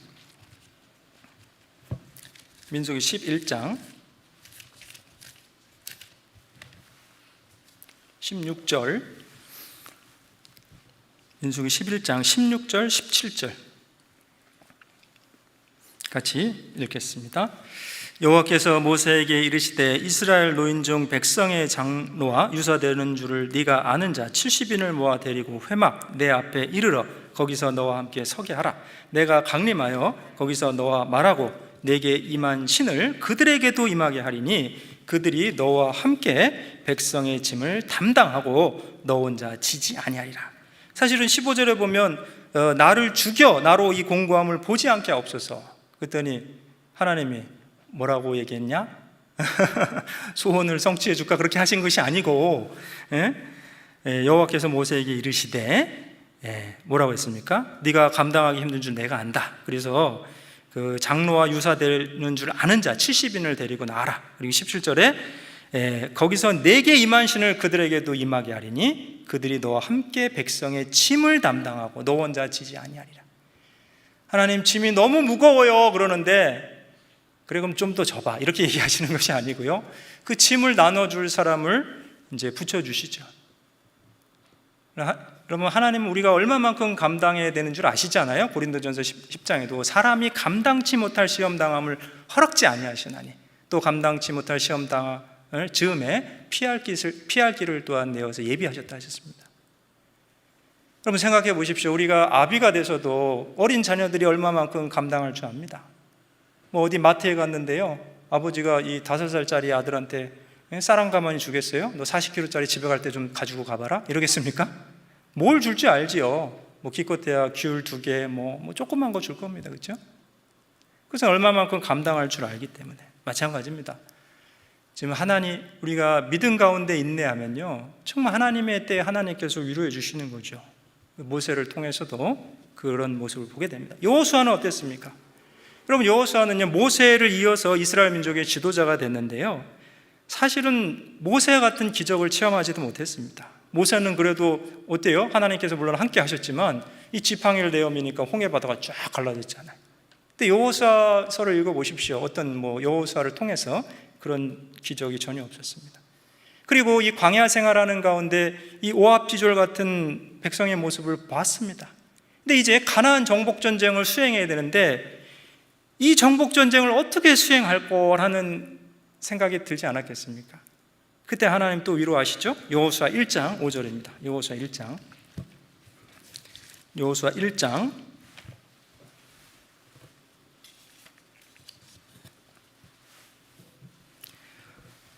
1장 5절로 6절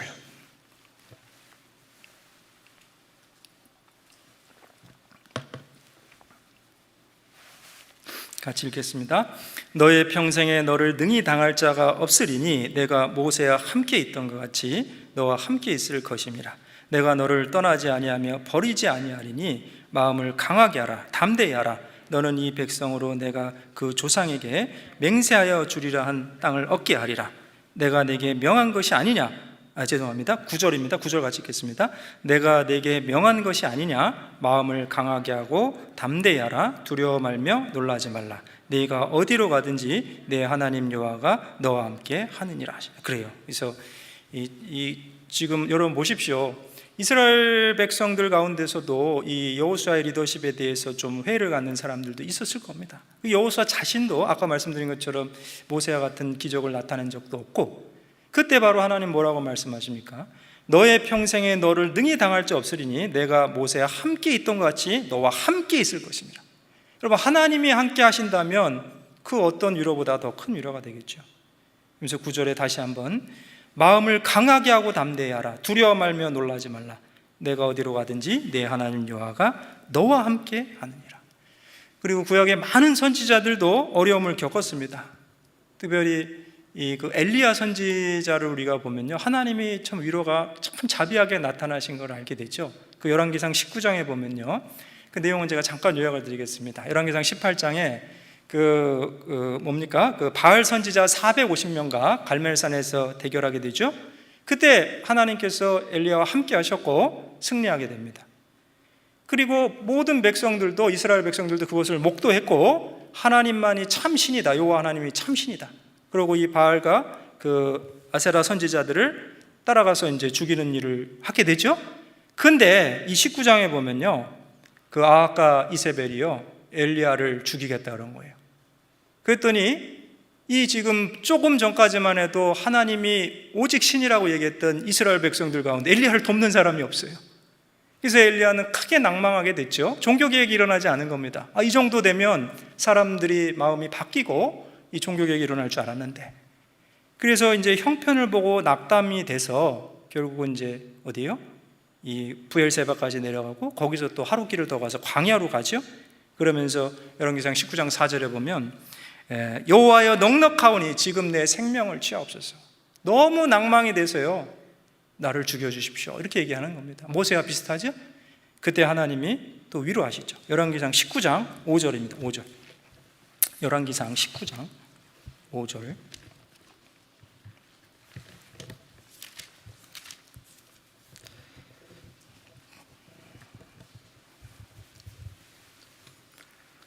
열왕기상 19장 5절로 7절 같이 읽겠습니다. 로뎀나무 아래 누워 자더니 천사가 어루만지며 이르되 일어나서 먹으라 하는지라. 본중 머리맡에 숯불에 구운 떡과 한 병 물이 있더라. 이에 먹고 마시고 다시 누웠더니 여호와의 사자가 또 다시 와서 어루만지며 이르시되 일어나서 먹으라. 내가 길을 이기지 못할까 하노라 하는지라. 8절도 읽겠습니다. 이에 일어나 먹고 마시고 식물의 힘을 의지하여 40주 40야를 행하여 하나님의 산 호렙에 이르니라. 그래요. 여기 보십시오. 이제 내 생명을 취해 주십시오. 나는 열저보다 낫지 못합니다. 그렇게 얘기했더니 그러고 이제 지쳐서 잔 거예요. 로뎀나무 아래에서. 그때 눈을 떠봤더니 어떻게 됐어요? 눈 뜨기 전에 천사가 오르맞은 겁니다. 일어나 먹으라.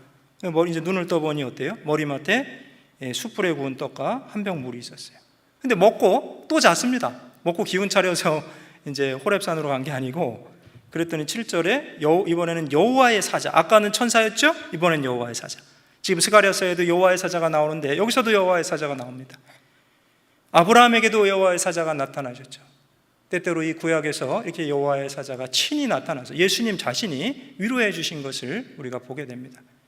그래서 또다시 어루만지며 이르되 일어나 먹으라. 내가 길을 이기지 못할까 하노라. 그래서 식물에 먹었죠? 그래서 식물의 힘을 의지하여, 이게 먹을 식자 식물입니다. 이 야채가 아니고요, 이 먹는 음식. 그래서 식물의 힘을 의지하여 40주 40야를 행하여 하나님의 산 호렙에 이르니라.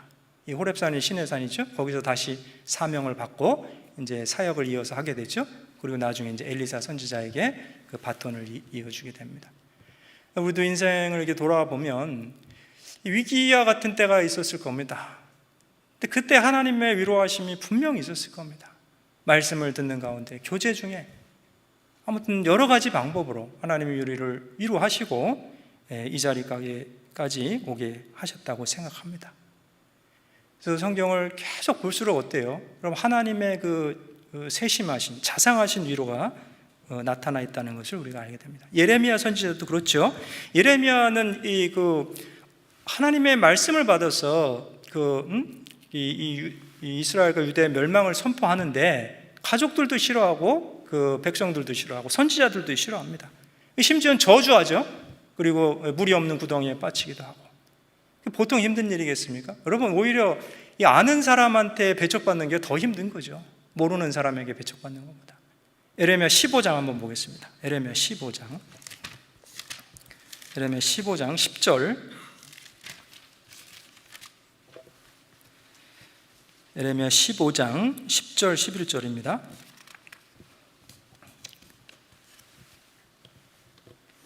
에레미야 15장 10절 11절 같이 읽겠습니다.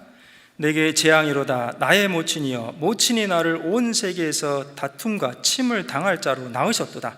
내가 끼워주지도 아니하였고 사람이 내게 끼이지도 아니하였건만은 다 나를 저주하는도다.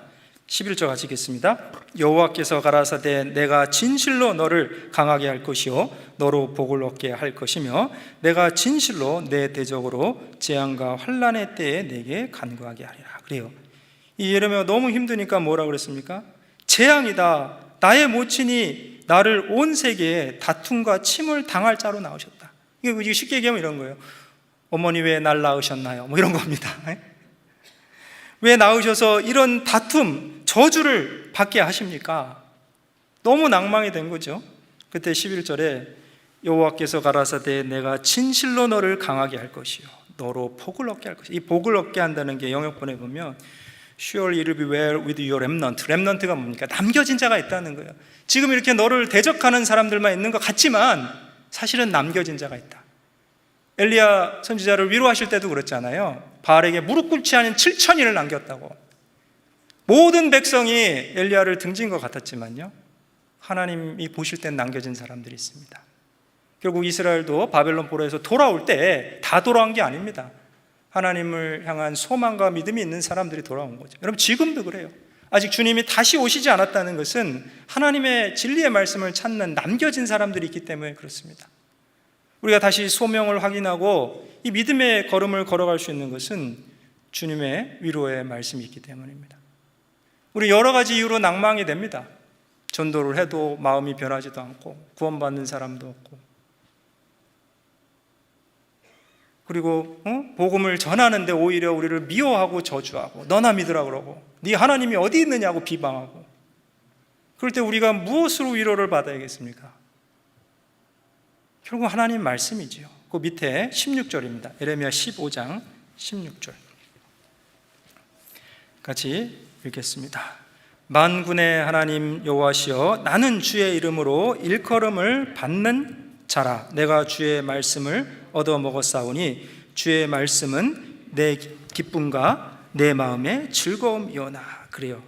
그래서 사실은 시편 119편 92절에도 고난 중에 주의 말씀이 나의 즐거움이 되지 않았다면 내가 망하였으리다.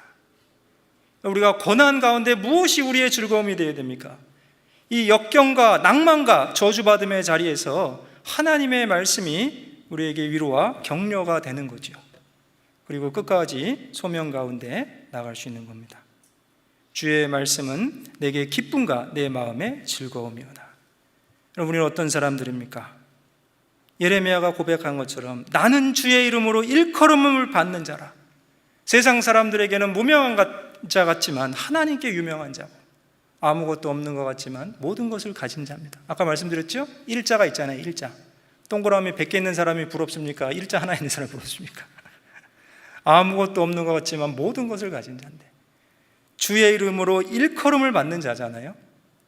그 하나님의 백성들은 하나님의 말씀으로 위로를 받는 겁니다.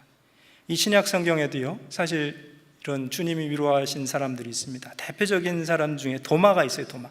주방에서 쓰는 도마 말고요, 예수님의 12제자 중에 한 사람 도마. 사실 도마는 인도에까지 와서 선교를 하다 순교당했다고 전해지죠. 제가 인도에 있을 때 실제로 그 장소를 가봤습니다. 첸나이에 성 도마의 산, 세인트 토마스 마운틴, 거기 표지판도 있더라고요. 여기서 도마가 순교당했다.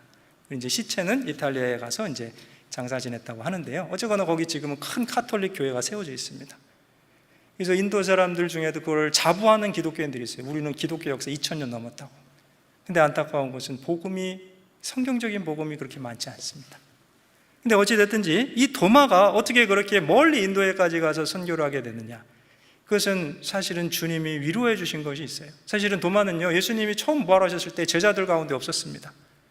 그리고 그 여드레를 지나서 주님이 다시 나타나셨을 때 그곳에 있게 됐고, 이제 믿지 않았죠, 처음엔. 근데 친절하신 주님이 뭐라고 그러셨습니까? 이 손가락을 내밀어서 내 옆구리에 넣어보라. 그리하고 믿음 없는 자가 되지 말고 믿음 있는 자가 되라. 그렇게 말씀하신 내용이 요한복음 20장에 나온 거죠.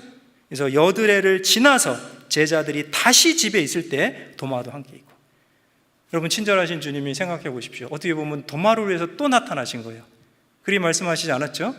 야, 너는 내가 지난번 나타났을 때 왜 같이 있지 않았니? 이렇게 얘기하신 게 아니고요, 다시 나타났어. 이번에는 그 상흔을 보여주시면서 믿음 없는 자가 되지 말고 믿는 자가 되라고 말씀하고 있는 겁니다. 제가 책을 읽는 가운데 다시 기회를 얻는 사람들이 더욱 힘있게 살아가고, 때로는 그 회사에서도 큰 일꾼이 되는 경우가 있다는 것을 알게 됐습니다. 그 IBM이라고 아시죠? 유명한 컴퓨터 회사인데, 그 설립자가 있을 때 이 부사장께서 이 모험적인 신제품을 개발해 보겠다고 얘기를 한 겁니다. 그래서 이제 다른 직원들은 좀 말렸지만, 그럼 한번 해보라고 이제 얘기한 거죠. 근데 결론적으로는 $10,000,000의 손해를 끼친 거죠, 회사에. 그러고 너무 마음이 아파서 사표를 냈습니다. 그 설립자에게 사표를 가져갔는데, 그 설립자가 뭐라 그랬냐, 무슨 말입니까? 당신이 왜 사표를 냅니까? 나는 당신을 교육하는데 $10,000,000가 들었습니다. 다시 시작해 보십시오. 그래서 그 사람은 용기를 얻고 다시 시작하게 됐고, 회사에 큰 이익을 남기게 된 겁니다. 지금도 우리 각자의 삶 속에 하나님께서 다시 시작해보게 라고 말씀하시는 그런 모습들이 있을 수 있습니다. 마치 도마에게 여드레가 지나서 다시 나타나셔서 만져보고 믿음 없는 자가 되지 말고 믿는 자라고 얘기해 주시는 것처럼. 그리고 사도행전 가운데서도 사도 베드로, 사도 바울을 얼마나 많이 위로하셨습니까? 옥에 갇혀 있을 때 주의 사자가 밤에 옥문을 열고 가서 성전에 서서 이 생명의 말씀을 사람들에게 전하라, 베드로를 위로하셨죠. 그리고 바울 사도도 여러 번 사도행전 23장 또 사도행전 27장에도 주께서 바울 곁에 서서 이르시되 담대하라, 내가 예루살렘에서 나의 일을 증거한 같이 로마에서도 증거해야 하리라. 그래서 그 유대인들의 다툼과 소동으로 그 영문에 잡혀 있을 때잖아요. 그 천부장이 영문으로 끌고 갔는데 그 밤에 나타나신 겁니다. 낭망에 있을 수 있는 상황이죠. 그래서 하나님께서는 우리를 위로하시는 거죠. 그래서 성경에서는 하나님의 또 다른 이름이 모든 위로의 하나님이죠. 고린도후서 잠깐 보겠습니다. 고린도후서 1장 3절로 5절입니다. 고린도후서 1장 3절로 5절.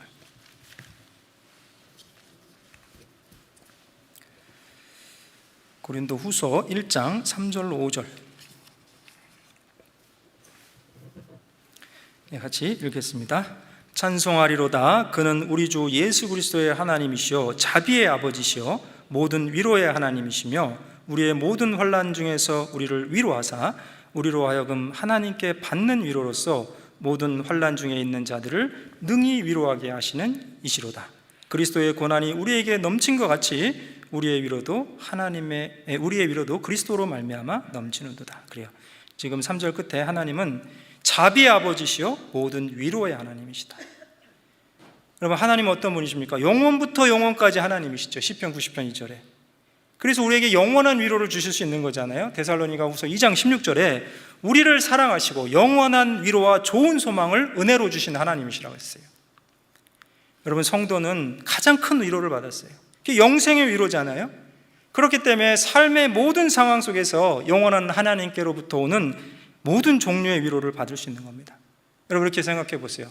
우리 옛날 학교 다닐 때 수학 시간에 뭐라고 할까요? 이렇게 큰 거 있잖아요. 이제 한국말 제가 다 잘 생각 안 나네. 이게 대집합입니까? 모집합입니까? 그 안에 이 작은 게 들어 있잖아요. 그럼 제일 큰 거가 있으면 그 안에 있는 쬐금쬐금한 거는 다 포함이 되는 겁니다. 그렇죠? 그래서 가장 큰 위로를 받았기 때문에 다른 종류의 모든 위로를 하나님께로부터 받을 수 있는 거죠. 거꾸로 생각해 보세요. 이 죄에 대해서 가장 큰 죄를 지은 사람은 모든 종류의 죄를 지을 수 있습니다. 그것이 로마서 1장에 인류의 역사가 어떻게 영적으로 타락해 갔는지를 설명하시는 거죠. 하나님을 알되 영화롭게도 아니했습니다. 창조주를 배척하니까 우상을 섬기게 되고 22가지의 각종 도덕적인 죄를 짓는 모습으로 점점 타락해 가고 있는 거죠. 그래서 우리는 이 영원한 위로라는 말씀 가운데 하나님께서 우리에게 주신 위로가 얼마나 큰 위로인가, 그리고 지금도 영원한 위로를 주신 하나님이 다른 모든 종류의 위로를 주고 계신다는 거죠. 그래서 우리가 신앙의 힘을 받기 위해서는요, 주님의 위로를 받아야 됩니다. 주님의 위로. 그래서 주님은 체휼하시는 주님이잖아요. 여러분, 주님이 우리를 어떻게 위로하실 수 있습니까? 체휼이라는 말씀이 뭡니까? 그것은 몸체자의 긍휼히 여길 흉자잖아요. 우리와 같은 모습으로 육신으로 오셨기 때문에 우리가 겪는 그런 고난을 이해하시는 거죠. 그래서 히브리서 4장 15절에 보면 우리에게 있는 대제사장은 우리의 연약함을 체휼하지 아니하는 자가 아니요 모든 일에 우리와 한결같이 시험을 받은 자로되 죄는 없으시니라. 우리처럼 시험을 받으신 겁니다. 왜요? 육신이 있으니까. 자지 못하면 피곤하고, 또 먹지 못하면 굶주리고, 또 정말 간절히 기도하실 때는 땀이 핏방울처럼 되고, 십자가의 못이 박히실 때 육신이 있기 때문에 그 엄청난 고통이 있으셨던 거죠. 그래서 우리와 한결같이 시험을 받은 자시기 때문에 우리를 체휼하고 위로하실 수 있는 겁니다. 여러분, 그리고 육체적인 고통뿐만이 아닙니다. 여러분, 정신적으로 생각해 보십시오. 주님은 심한 배척을 받으셨어요. 요한복음 1장 11절에 자기 땅에 오매 자기 백성이 영접지 아니했습니다. 하나님의 말씀을 맡은 선민 이스라엘이 말씀의 주인 그리스도를 배척하는 거예요. 피조물이 창조주를 배척하는 겁니다. 여러분, 그런 배척이 얼마나 크겠습니까? 그리고 고향에서도 배척받았죠. 마가복음 6장 3절에. 또 마가복음 8장 31절에 보면 성도들과 대제사장들과 서기관들에게 버림받으셨어요.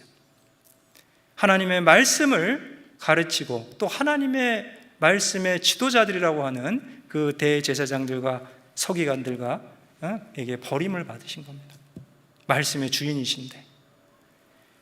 그래서 체휼은요, 불쌍히 여기다, 같은 마음으로 측은히 여긴다는 거예요.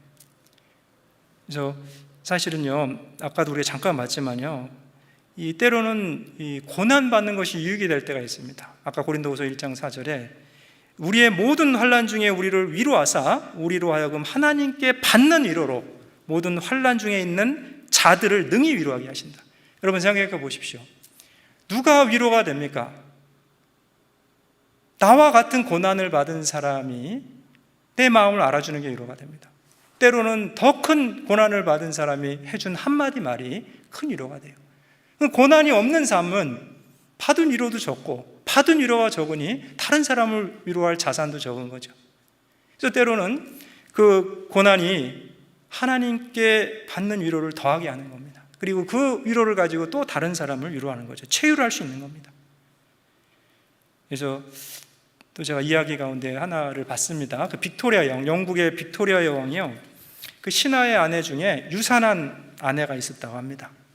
유산 아시죠? 이게 아이를 이제 출산하지 못한 겁니다.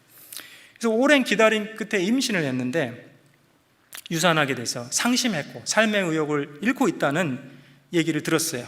그 여왕님께서. 그래서 빅토리아 여왕님이 친히 방문하신 거예요.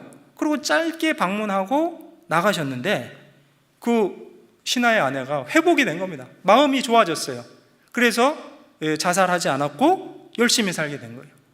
그래서 나중에 그 마을 사람들 또 남편이 물어본 거예요. 도대체 여왕님이 당신한테 무슨 말을 해주셨습니까? 그랬더니 그 신하의 아내가 말하기를 여왕님은 제 손을 꼭 잡고 한마디 말씀을 하셨습니다. 당신의 마음이 어떤지 제가 알아요. 그 여왕님도 유산한 경험이 있는 거죠. 그래서 그 한마디 말이 그 신하의 아내를 크게 위로했다는 겁니다. 그럼 우리는 어려운 때를 살수록 주님을 바라봐야 됩니다. 히브리서 12장 2절에 믿음의 주여 또 온전케 하시는 예수를 바라보자. 여러분, 사실 그래요. 우리가 구원받은 이후에도요, 우리 자신을 많이 봐봐야 별로 뭐 이렇게 우리를 위로할 수 있는 여건이 별로 없습니다. 그럼 거울 볼 때 어때요? 거울 보기 싫어지는 나이가 사춘기입니까? 장년기입니까? 잘 모르겠네. 거울 보면서 만족하는 사람들 별로 없죠? 대부분 만족하지 못합니다. 자기를 봐봐야. 물론 만족하는 사람이 가끔 있다고 하는데 병 있는 사람들이 만족한다 그래요. 왕자병, 공주병입니다. 근데 어쨌거나 그래서 이런 말이 있습니다. 자기를 한 번 볼 때 주님을 10번 보라. 그치? 그것이 신앙인들에게 더 유익한 겁니다. 그렇죠? 그래서 환난 가운데 더욱 주님을 바라보고 우리는 도우심을 얻을 수 있도록 우리 자신의 영혼을 또 우리 스스로 격려할 필요가 있어요. 시편 42편 5절에 내 영혼아 내가 어찌하여 낭망하며 어찌하여 내 속에서 불안하여 하는고 너는 하나님을 바라라. 그 얼굴의 도우심을 인하여 내가 오히려 찬송하리로다. 이 얼굴은 단순히 얼굴이 아니고 파님, 원어로 파님인데요, 인격 전체를 가리킵니다. 그럼 우리는 누구를 더 묵상해야 됩니까? 주님을 더 묵상해야 됩니다. 우리 자신을 묵상하는 것이 아니고 주님을 더 묵상해야 될 겁니다. 그 얼굴을 바라라. 하나님을 바라라. 그 얼굴의 도우심을 인하여 내가 오히려 찬송하리로다. 우리는 괴로울 때 더 주님의 얼굴을 봐야 됩니다. 괴로울 때 주님의 얼굴 보라. 평화의 주님 바라보아라. 세상에서 시달린 친구들아 위로의 주님 바라보아라. 눈을 들어 주를 보라. 내 모든 염려 주께 맡겨라. 슬플 때에 주 예수 얼굴 보라. 사랑의 주님 안식 주리라. 은혜 찬송 114장이죠. 여러분 괴로우실 때 한번 불러보십시오. 그리고 주님의 얼굴을 또 주님의 인격을 더욱 묵상해 보십시오. 그리고 우리는 성도 간에 서로 격려하고 위로하는 삶을 살아야겠습니다. 마지막 때가 될수록 더욱 그렇게 하라고 또 성경은 말씀하고 계십니다. 몇 구절 더 찾아보고 정리하겠습니다. 히브리서 10장 24절입니다. 히브리서 10장 24절 25절.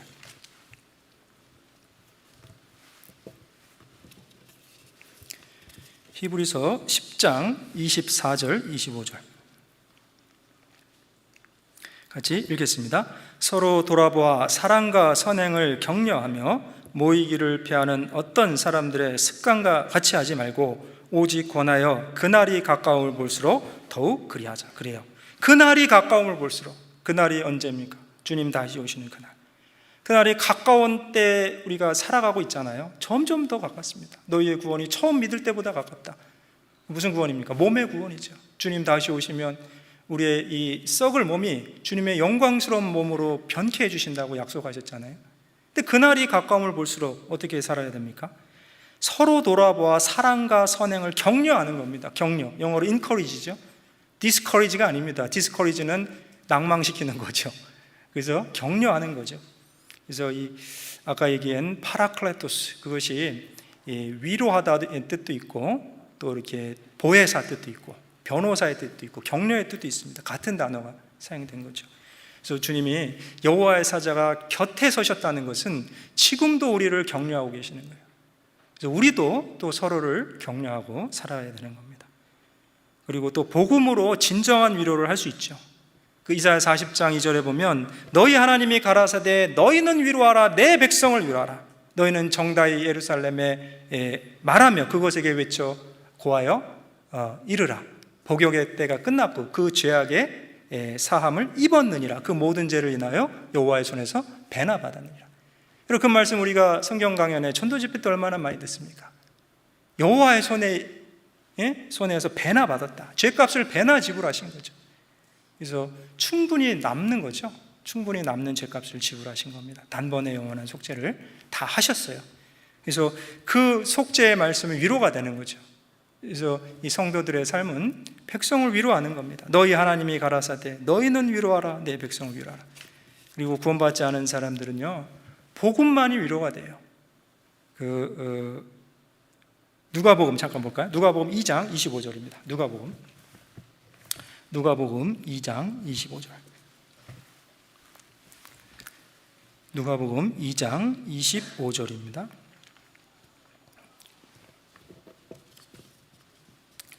같이 읽겠습니다. 예루살렘에 시므온이라 하는 사람이 있으니 이 사람이 의롭고 경건하여 이스라엘의 위로를 기다리는 자라. 성령이 그 위에 계시더라. 그다음 26절 저가 주의 그리스도를 보기 전에 죽지 아니하리라 하는 성령의 지시를 받았다. 이 시므온이요 이스라엘의 위로를 기다리는 자, 주님의 위로를 기다린 사람들이 예수님 당시에 있었습니다. 그래서 여기 시므온, 그 밑에 보면 안나. 그래서 이런 사람들이요, 이스라엘의 위로를 기다렸어요. 그때 이 예수님이 오셨고, 이 시므온은 아기 예수님을 안고 지금 고백하는 내용이 29절 이하에 나오죠. 29절로 32절. 주제의 이제는 말씀하신 대로 종을 평안히 놓아주시는도다. 내 눈이 주의 구원을 보았사오니 이는 만민 앞에서 예비하신 것이요 이방을 비추는 빛이요 주의 백성 이스라엘의 영광이니라. 정확하게 지금 구약의 예언에 나타나신 메시아에 대해서 얘기하고 있는 겁니다. 그럼 이방을 비추는 빛, 물론 예수님이시기도 하고 또 사도들이기도 합니다. 사도행전 13장 47절에 주께서 이같이 우리를 명하시되 내가 너를 이방의 빛을 삼아 너희로 땅끝까지 구원하게 하리라. 우리는 여기 바울과 바나바죠. 그럼 우리는 어떻습니까? 구원받은 그리스도인 우리 교회는 어떻습니까? 지금 세계 70여 개국 이상의 700개가 넘는 우리 교회가 있습니다. 저희 교회는요, 사람들 조금 모인다고 우리 교회라고 하지 않지요. 복음을 전하고 구원받고 구원받은 형제들이 인도하는 모임, 이런 모임이요 불과 10몇 년 안에 이렇게 많이 성장한 것은요 하나님이 우리 교회에 함께 하신다는 분명한 증거죠. 제가 이 말씀 누가복음 2장 이 시므온 얘기 읽을 때마다요 제가 인도에서 사역했을 때 일이 생각납니다. 어떤 곳은 기존의 교단이 있어요. 교회입니다. 그러니까 우리 교회는 아니지만 기독교죠. 그래서 우리에게 그 전도를 해달라고 요청, 그러니까 전도라는 게 성경 강연을 해달라고 요청을 하죠. 그래서 가면 어떤 경우에 막 2,000명씩 참석해요. 그래서 말씀을 잘 들어요, 듣기는. 근데 이제 어떤 경우 안타까운 것은 뭐냐, 기존의 교단이 있기 때문에 이제 나중에 이제 이렇게 뭐랄까요, 우리 교회와 이렇게 잘 연결되지 않는 경우가 있습니다.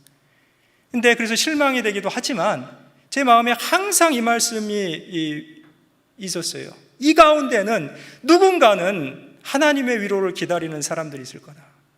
그래서 어떤 분은 연세가 70이고 80인데요 간증하시면서 울어요. 내가 이 말씀 난생 처음 들어봤다고.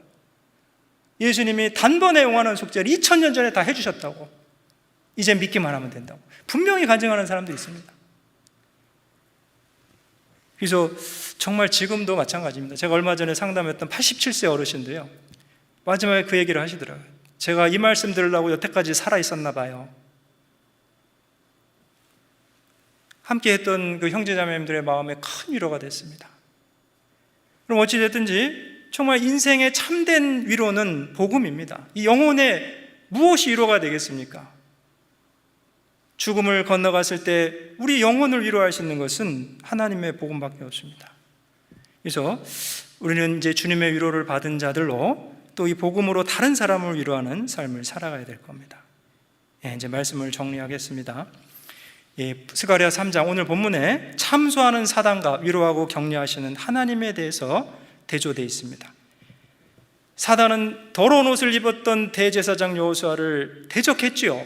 근데 하나님은 사단을 책망하신 거예요. 이는 불에서 꺼낸 그슬린 나무가 아니냐. 지금도 사단은 우리의 허물과 상처를 끊임없이 공격합니다. 하나님의 성도에게 베푸신 구원과 은혜를 우리가 생각하면 너무 감사하죠.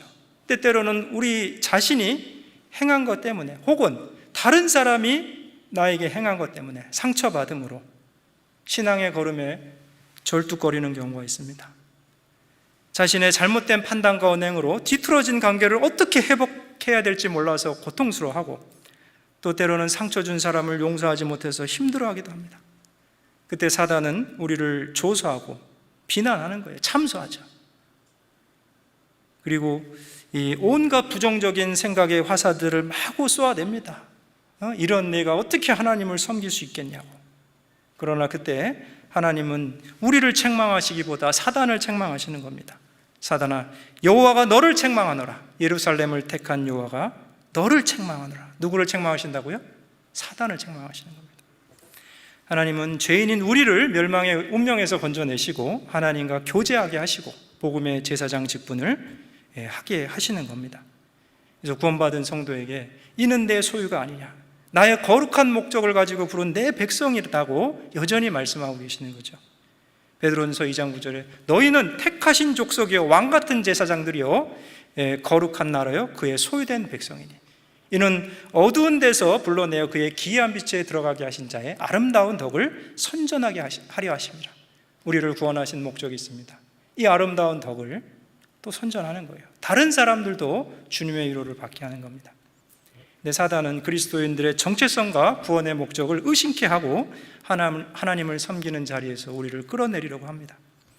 비록 지금 우리가 어려운 시기를 살아가고 있지만 지금도 우리 곁에서 우리를 위로하시는 그리고 변호하시는 주님을 우리가 기억하고 다시 신앙을 새롭게 해야 될 것 같습니다. 마지막 말씀 하나 보고 마치겠습니다. 디모데후서 4장 17절입니다. 디모데후서 4장 17절. 디모데후서 4장 17절.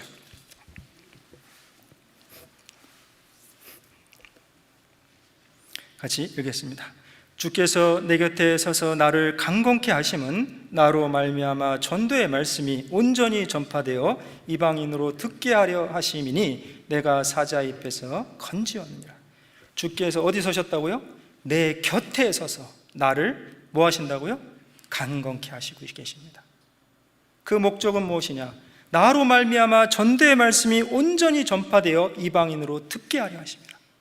여러분, 우리는 달려가야 될 길이 있습니다. 아직도 가야 할 길이 있습니다. 주님 오시는 그날까지. 언제까지라고요? 주님 다시 오실 때까지 나는 이 길을 가련다 안 가련다? 예? 가야 됩니다. 우리는. 그래서 주님을 기억하십시오. 자신을 한번 볼 때 주님을 10번 보고, 지금도 그 언약의 사랑으로 우리를 구원하신 주님은 우리를 위해서 간구하고 위로하고 계신 겁니다. 비록 우리는 약하고 때로 연약해서 쓰러지기도 하지만 우리를 구원하시고 인도하시는 주님의 은혜는 그때도 지금도 영원히 우리로 바로 서서 걷게 하시기에 충분하십니다. 히브리서 13장 8절에 예수 그리스도는 어제나 오늘이나 영원토록 동일하시니라. 우리가 약할 때 사실은 하나님의 은혜가 넘치기도 하죠. 고린도서 12장 9절에 내게 이르시기를 내 은혜가 족하도다 이는 내 능력이 약한 데서 온전하여짐이니라. 우리가 약하다는 것을 알 때 주님을 더 의지하게 되고 주님을 더 바라보게 되고 그때 주님의 은혜가 우리 안에 넘치게 될 겁니다. 내 은혜가 내게 족하도다. 네, 같이 기도하시겠습니다. 아버지 하나님, 감사를 드립니다. 우리가 아직 죄인 되었을 때 주님께서 우리를 사랑하시고 또 십자가 위에서 우리의 모든 죄를 지시고 단번에 피를 흘려 영원한 속죄를 이루어주셨음을 주님의 말씀을 통해 알게 되었습니다.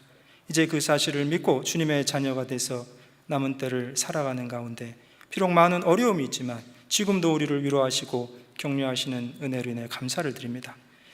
생활의 염려로 때로는 마음의 고통으로 어려워하고 있는 형제자매들이 있다면 다시 위로하시는 주님을 바라보고 또 신앙의 걸음을 바로 세워서 나갈 수 있도록 주님께서 더욱 은혜를 베풀어 주시옵소서. 또 이번 주간에 말씀이 전해지는 곳에 주 성령님께서 함께해 주셔서 더 많은 사람들이 구원을 받고 하나님의 위로로 기뻐할 수 있도록 도와주시옵소서. 오늘 말씀의 교제 가운데 함께해 주신 주님께 감사를 드리며 모든 것 우리 주 예수님의 이름으로 감사하며 기도드렸습니다. 아멘. 찬송